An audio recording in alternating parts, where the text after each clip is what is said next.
जय हिंद दोस्तों। आज हम लोग पढ़ेंगे क्लास 6 का जो हिस्ट्री का चैप्टर नंबर 3, जिसका आज लेक्चर नंबर 4 है। ठीक है, तो इसके पहले हमने लेक्चर नंबर 1, 2, 3 हमने पढ़ाया। ये मतलब इसी चैनल पर ऊपर मिल जाएगा, प्लेलिस्ट के रूप में इसको देख लीजिएगा जरूर। ठीक है, चलिए आगे हम लोग बढ़ते हैं। आज हम लोग क्या पढ़ने वाले हैं। ठीक, देखिए, कल के वीडियो में हम लोगों ने क्या पढ़ा था। ये जो ऊपर जो दिया हुआ है, जो जनजातियों को जो रीति रिवाज था, वो उस जो जनजाति के जो रीति रिवाज थे उसके बारे में हम लोगों ने पढ़ा था कि नहीं कल हम लोगों ने। ठीक है, फिर कल हम लोगों ने ये मेहरगढ़ के बारे में भी थोड़ा सा पढ़ा था कि मेहरगढ़ में जीवन और मृत्यु। इसके बाद फिर हम लोगों ने शॉर्ट नोट्स पे चले हम लोग फिर शॉर्ट नोट्स पे चले गए थे। मतलब यहाँ जो है, यहाँ से फिर आज से हम लोग फिर से पढ़ लेंगे, क्योंकि यहाँ तक लास्ट था वो। तो हो सकता है आप लोग माइंड से निकल गया, तो इसलिए आज हम लोग, जैसे ही हम लोग कल पढ़े थे ना, इस इलाके में पहले कि जौ गेहूं उगाना, भेड़ बकरी पालन हुआ होगा, कहाँ हुआ होगा? मेहरगढ़ में संभवतः ये सब लोग कर रहे हैं। ठीक है, और मेहरगढ़ में इसके अलावा चौकोर आयताकार घरों के अवशेष मिले हैं, है ना। कल हमने पढ़ा था कि सबसे पहले कहाँ जौ गेहूं उगाना, भेड़ बकरी पालन करना सीखा हो, कहाँ के लोगों ने? तो मेहरगढ़ के लोगों ने। मेहरगढ़ में कैसे घर मिले हैं? तो चौकोर और आयताकार, है ना, आयताकार तरह के घर मिले। इसे हम लोग कल पढ़ चुके हैं। ठीक है, चलिए इसके आगे पढ़ते हैं आप। ठीक, देखिए आगे क्या, देखिए यहाँ पे कि पहले और बाद के स्तर। देखिए, हम देखिए, ये जो दिखा रहा है, देखिए यहाँ पे कि लेयर नंबर 1, 2, 3, 4 ये सब है ना। तो लेयर सबसे ऊपरे वाला स्तर हो गया 1 पहला, उसके बाद दूसरा, उसके नीचे का स्तर, फिर तीसरा, फिर चौथा। देखिए क्या कर रहा है, जब पुरातात्विक किसी जगह की खुदाई करते हैं तो वे कैसे समझते हैं कि कौन से स्तर पहले के और कौन से बाद के हैं? कैसे समझ में आता है? जैसे कल हम लोगों ने ये सब पढ़ा होगा, पढ़ाए थे जब हम, फिर जरूर क्वेश्चन आया होगा कि आखिर उन लोग ऐसे कैसे मतलब जानते हैं कि पहला लेयर है कि दूसरा लेयर है कि नहीं। देखिए ये जो यहाँ पे लिखा हुआ है, देखिए इस चित्र में देखो, जैसे देखिए यहाँ पे यहाँ पे लिखा हुआ है ना, कि देखिए कि इस चित्र में देखो। ठीक है, देखिए आप लिखा हुआ है कौन सा चित्र, इस चित्र में देखो कि मान लो लोगों ने सबसे पहले समतल भूमि यानी स्तर 4 पर रहना शुरू किया। देखिए, मान लीजिए कि सबसे पहला जो स्तर है, ये 4 लिखा हुआ है, इस पे सबसे पहले समतल भूमि पर रहना शुरू किया होगा। ठीक है, आमतौर पर लोग जहाँ रहते हैं, घर टूटने पर दोबारा वहीं घर बना लेते हैं। बात तो सही है ना। जैसे आज किसी का मिट्टी के घर है, क्या करते हैं? मिट्टी के घर को तोड़ कर फिर वहीं क्या क्या करते हैं? घर पक्का घर मकान बनाते हैं। ये तो करते हैं हम लोग आज, है कि नहीं। फिर टूटे फूटे सामान और कूड़ा करकट भी घरों के आसपास जमा होते रहते हैं। ये भी बात है, जैसा हम लोग के आसपास में यही सब तो होते रहता है कि नहीं। इन कारणों से बस्ती की जमीन धीरे धीरे ऊंची होती रहती है, और फिर सैकड़ों सालों के बाद वहां एक टीला बन जाता है। इसलिए जब टीले की खुदाई की जाती है तो उसको उस उसका सबसे निचला स्तर सबसे पुराना होता है, और उसके बाद के स्तर बाद के युग के होते हैं। यही ऊपर तथा निचले तहे आमतौर पर अक्षर के रूप में जाने जाते। देखिए, जैसे क्या करते हैं हम लोग, क्या करते हैं, ये जो घर था मान लीजिए, ये पहले का मिट्टी का घर है। ठीक है, अब इसको तोड़ करके इसी का जो मिट्टी है इसे यहीं पे रह देते हैं, भरवाते हैं, है कि नहीं। तो जितना जो मिट्टी हुआ सब यहाँ पे भरा गया, और फिर यही यही के ऊपर फिर हम लोग और क्या बना देते हैं, पक्का घर बना देते हैं। फिर नीचे वाला जो है मिट्टी जो हम लोगों ने भरा था, ये सबसे पुराना होगा, और जो पक्का वाला होगा ये सबसे नया होगा, है कि नहीं। जब खुदाई होगा तो ऊपर वाला चीज जो निकलेगा वो सबसे नया निकलेगा, और जो नीचे का निकलेगा, जो मिट्टी निकलेगा, वो कैसे निकलेगा? वो नई मिट्टी, पुरानी मिट्टी, क्योंकि वो पहले था, फिर उसी को वहीं पे भर दिया था। उसके आस जहाँ घर होगा वहाँ आस पास में तो कूड़ा कचरा जमा होगा ही, वो जहाँ आदमी रहेगा वहां तो कचरा होगा ही, है कि नहीं। इसलिए ये जो 4 नंबर है, ये सबसे पहला स्तर है, मतलब सबसे पुराना होगा। और ये 1 नंबर है, वो सबसे नया वाला स्तर होगा। समझ रहे हैं ना? ठीक है, चलिए आगे देखते हैं। आगे क्या है कि मृत्यु, यहाँ क्या लिखा है कि मृत्यु के बाद सामान्यतः मृतकों के सगे संबंधी उनके प्रति सम्मान जताते हैं, और लोगों की आस्था है कि मृत्यु के बाद भी जीवन होता है। जो मेहर के जो लोग थे ना, उन लोग क्या करते थे कि जो मर जाता था उसके प्रति अपना सम्मान जता देते थे। सम्मान में कुछ करते होंगे, जैसे आज हम लोग क्या करते हैं, उनके याद में मूर्ति बनवा लेते हैं, पत्थर गाड़ देते हैं, भोज वगैरह होता है कि नहीं, सब चीजों का उनके याद में या सम्मान में ऐसा कुछ है ना। तो जो मेहर के जो लोग थे, जो सामान्यतः वो क्या, जो मरता था तो उसका तो सम्मान जताते थे। ठीक है, सम्मान जताते थे, और लोगों की आस्था था कि मृत्यु के बाद भी जीवन होता है। जैसे आज भी हम लोग क्या करते हैं, नहीं बोलते हैं हम लोग, कोई गाय दान करता है, कोई बहुत अच्छा से करता है उसको। क्यों? ताकि जो हमारे जो मर चुके हैं, हमारे जो संबंधी जहाँ हैं उनको खुशी मिले, है ना? जो हम लोग ऐसे कर रहे हो सकते हैं उनको वहाँ पे प्राप्त हो, ऐसा मान्यता है कि नहीं हमारे हमारे थी में भी, हमारे हिंदू मैथोलॉजी में। उसी प्रकार जो जो मेहरगढ़ है वहाँ के लोग मानते थे, जो जीवन है ना वो मरने के बाद भी जीवन होता है, यानी मरने के बाद भी आदमी जिंदा रहता है, लेकिन धरती पे नहीं होता है, कहीं और जिंदा होता है, ठीक है? इसलिए वो लोग क्या करते थे कि कब्रों में जो लोग मरता था, यानी जो मृतक है, जो मरने वाले लोग है, उसके साथ में कुछ सामान भी रखते थे। क्यों? क्योंकि जब उन लोग जब मान रहा है कि मरने के बाद भी जीवन है, तो भाई वो जहाँ जिंदा होगा वहां उसको जरूरी चीज तो पड़ेगा ना, खाना पीना कपड़ा लता, जहाँ भी जाएगा वहां। इसलिए उनके साथ में उनके जब वो मर जाते थे, तो उनके साथ में कब्र में कुछ सामान भी रखे जाते थे, ठीक है? देखिए यहाँ पे सामान भी रखे जाते थे, ठीक है? और मेहरगढ़ में ऐसे कई कब्र मिले हैं, और ऐसे ऐसे मतलब एक आदमी मरा हुआ है, उसके साथ में सामान को भी दफनाया गया है। ऐसे मेहरगढ़ में बहुत सारे कब्र मिले हैं, ठीक है? एक कब्र में एक मृतक के साथ एक बकरी को भी दफनाया गया था। संभवतः इसे परलोक में मृतक के खाने के लिए रखा गया होगा। अब देखिए, लोग देखिए मेहरगढ़ के लोग क्या जानते थे कि जीवन जो है मृत्यु के बाद भी चलता है, ऐसा मानता था कि नहीं उन लोग? तो जो लोग मर जाता था, उसको कब्र में उसके साथ कुछ जरूरी सामान में रखते थे। हो सकता है कपड़ा रखता होगा, भोजन रखता होगा, हथियार रखता होगा, है ना? इसे सोच करके ये जरूरी पड़ेगा। अब वैसे जो सामान के साथ वाला कई कब्र मिले हैं, और ये वो कब्र ऐसा मिला है कि जिसमें आदमी जो मरा उसके साथ में बकरी को भी दफनाया गया। क्यों? ताकि उनको लगता था कि जब उनको जब भूख लगेगा या जब खाना होगा बकरी वगैरह, तो दफना देते हैं, उनको वहाँ काम आएगा, है कि नहीं? बकरी पालता था तो लोग बहुत तरह के काम कर सकता है, उसको खाने के लिए रखा गया होगा उसको, है कि नहीं? आगे देखिए, है क्या है? देखिए ये वाला कब्र है ना? देखिए यहाँ पे ये कब्र दिख रहे हैं, ये आदमी मरा हुआ हड्डी देख रहे हैं, इसके साथ में बहुत सारी चीज रखा गया है कि नहीं? देखिए, है कि नहीं? ये लिखा हुआ है कि मेहरगढ़ की कब्र का चित्र, क्या तुम्हें बकरी के कंकाल को पहचान सकते हो? इसमें बकरी कौन सा होगा बताइए तो? आप बकरी के कंकाल को पहचान सकते हैं? ये तो आदमी है, ठीक है? अब बकरी कौन होगा इसमें बताइए? कौन सा हो सकता है बकरी? वैसा नहीं है आप लोग, ठीक है? देखिए यहाँ पे लिखा गया कि मेहर घर के घर शायद ऐसा, देखिए ये जो मेहर घर का घर जो है शायद ऐसा दिखते होंगे, है ना? देखिए चार गो है ना, इसमें वो स्टोरेज वगैरह बनाया गया है कि नहीं? इस प्रकार से हम लोग घर बनाता था, ठीक है? आगे देखिए, अब है दाउजली हेडिंग। क्या क्या है? अब हमें पढ़ना हम लोग के दाउजली हेडिंग, ठीक है? मानचित्र, यानी कि अपने जो है वो पेज नंबर, यही चैप्टर का पेज नंबर 14 खोजिए और उसमें मानचित्र 2 देखिए। मानचित्र मानचित्र 2 में दाओजली हेडिंग ढूंढो।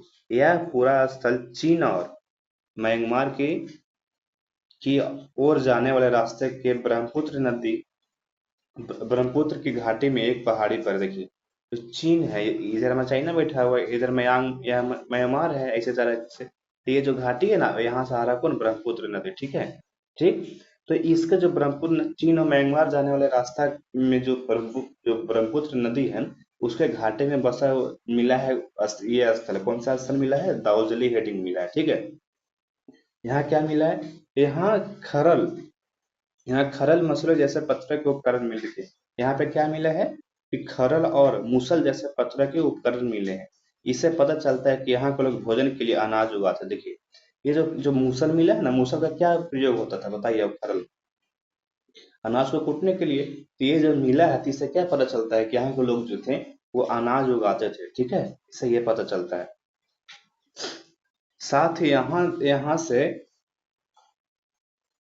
जेडाइट पत्थर भी मिले, संभवतः यह पत्थर चीन से आया होगा। अब ये यहाँ से और क्या मिला है? तो जेडाइट पत्थर मिला है। ये पत्थर इंडिया में नहीं मिलता है, ठीक है? तो पुरातत्वविद को लगा कि ये पत्थर शायद कहाँ से आया होगा? चीन से आया होगा, क्योंकि ये म्यांमार और चीन के जाने के वाले रास्ते पे है, ठीक है? तो उस समय हो सकता है यह पत्थर इस तरह के उन लोगों को म्यांमार में नहीं मिला होगा, तो फिर आया कहाँ से होगा? तो चीन से आया होगा, तो रास्ता टूट पड़ता है कि नहीं? इसके अतिरिक्त पूरा स्थल से काष्ठ श्याम काष्ठ काष्ठश्याम यानी अति प्राचीन लकड़ी जो सख्त होकर पत्थर बन गए। देखिए एक एक जैसे औजार और बर्तन मिले हैं, के देखिए एक वहां पर और क्या मिला है कि काष्ठश्याम से बने औजार और बर्तन मिले हैं। और ये क्या है काष्ठश्याम? एक प्राचीन लकड़ी है जो सख्त होकर पत्थर बन गया है। ये क्या है? काष्ठश्याम क्या है? एक बहुत प्राचीन लकड़ी है, वुड है, जो अब क्या बन चुका है? पत्थर बन चुका है। ठीक है, तो क्या क्या मिला वहां से? मूसल और वफली। तो इससे क्या पता चलता है कि वहां के लोग अनाज उगाते थे, है कि नहीं? और फिर जिजाइट पत्थर मिला है, उससे पता चलता है कि पत्थर चीन से आया हुआ हो सकता है। ठीक है, आगे देखिए, आगे क्या है एक्स्ट्रा में कि एटलस में तुर्की ढूंढो। जो एटलस होता है ना हमारा बुक का, उसमें तुर्की ढूंढिए। इसमें क्या कहता है कि नवपषाण युग के सबसे प्रसिद्ध पुरास्थलों में एक चट्टाल युग तुर्की में है। देखिए, जो नवपषाण का जितना भी पूरा स्थल है ना, इतना ही फेमस पूरा स्थल है, उसमें से चट्टाल युग तुर्की में है। यहाँ दूर दराज स्थानों से कई चीजें लाई जाती थी और उसका उपयोग किया जाता था। और यहाँ पे क्या होता है कि बहुत सारे चीज दूर दराज स्थानों से लाया जाता था और उसका प्रयोग किया जाता था। जैसे सीरिया से लाया लाया गया चकमक पत्थर, लाल सागर के कौड़ियां, और लाल सागर से क्या लाया जाता है? कौड़ियां, और भूमध्य सागर की सीपियां। ध्यान रहे कि उस समय तक पहिए वाले वाहन का विकास नहीं हुआ था। इस बात तो सही। उस समय तक खास कर ऐसा पहिए वाला मतलब कैसे? अरे जो जो आज मोटर बाइक हो गया है ना, मोटरसाइकिल कार वगैरह सब पहिया जो चक्का है ना, तो उस समय उसमें इसका विकास नहीं हुआ था। ठीक है, लोग सामान खुद या जानवरों के पीठ पर लाद कर ले जाया करते। सोचिए कि उस समय के लोग इतने दूर दूर तक खुद लाता था, पैदल चलता था, या फिर साथ में जानवरों के साथ में उस पर लाद के लेके जाया करता था। ठीक है, आगे देखिए आगे क्या है? ये हो गया। चलिए आगे देखते हैं हम लोग।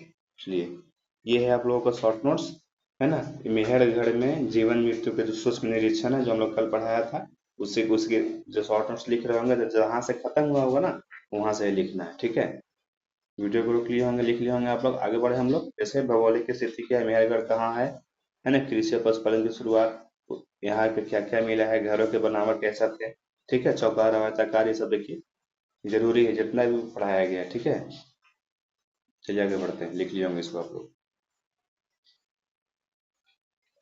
चलिए इसको हम अथी कर, सॉरी, हाँ देखिए यहाँ, चलिए इसको हम ऐसे ऐसे करके जूम कर लेते हैं। चलिए आप लोग वीडियो को रोक करके इसको लिख लीजिए। ठीक है, जैसे पुरातात्विक स्तर, पहले और बाद के स्तर, जहाँ से आज हम लोगों ने चालू किया, ऊपर वाला है था ना, पहले बाद का स्तर, उसके बारे में है। मेहरगढ़ में अत्यंत प्रथाएं और मान्यताएं, इसके बारे में कि जैसे कैसे उन लोग क्या मानते थे, मृतकों के साथ टीले में क्या क्या रखते थे। ठीक है, इतना आप लोगों को लिख लिया होगा। आगे बढ़ते हैं। चलिए, मेहरगढ़ में ये सब जो है महत्वपूर्ण चित्र से क्या है कि मेहरगढ़ के घर का चित्र ये हो गया, फिर कब्र का चित्र, वो सब दिया हुआ है इसमें। ठीक है, क्या क्या था उसमें, वीडियो को रोकिए और लिख लीजिए इसको। आगे बढ़ते हैं।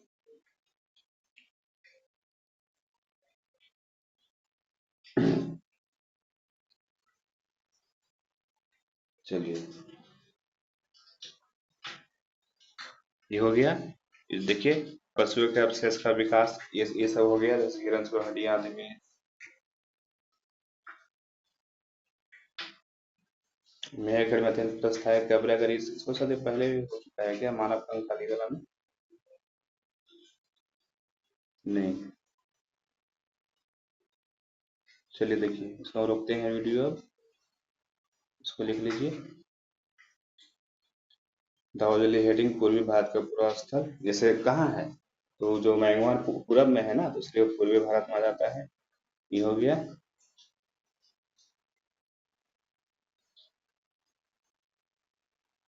इसलिए वीडियो का अपलोड क्या होगा, है ना? 1 2 3 4 5 6 7 सेकंड हो गया, ये हो गया। चलिए आगे बढ़ते हैं।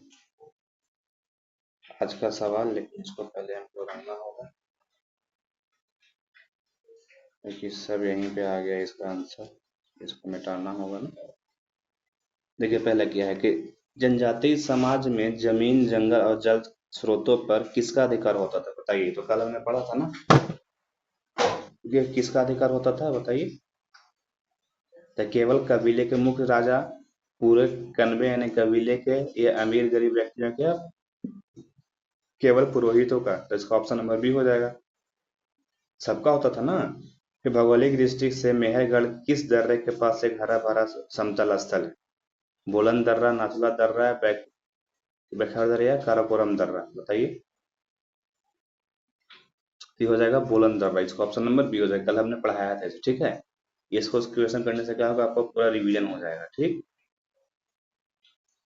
चलिए हो गया, यहाँ आगे बढ़ते हैं, इसको देख लीजिए, क्वेश्चन कर लीजिएगा। चलिए ये हो गया। ए भाई इसको मिटा लीजिए। जैसे मेहरगढ़ की एक कब्र में मृत्यु के शव के साथ किस जानवर का कंकाल मिला है? तो बकरी का मिला था, बकरी का मिला था ना, बकरी। ठीक है, ये हो गया। आगे बढ़ते हैं, फिर देखिए और क्वेश्चन है सबका एकदम, क्वेश्चन करते रहिए। इसे जो है ना क्वेश्चन कर लीजिएगा, ताकि क्या होगा इससे,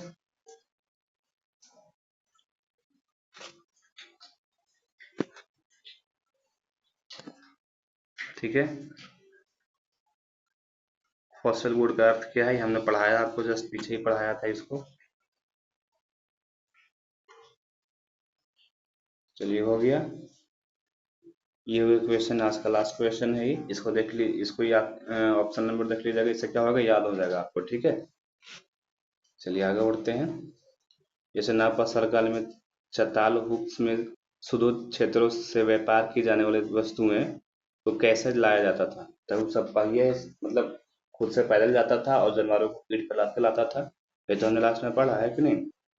चलिए आज के लिए इतना ही, ठीक है। Thank you. चलिए नेक्स्ट मिलेगा नेक्स्ट चैप्टर में, ठीक है, चैप्टर नंबर 4 में। आप यही क्लास 6 का एनसीईआरटी हिस्ट्री, ठीक है। चलिए।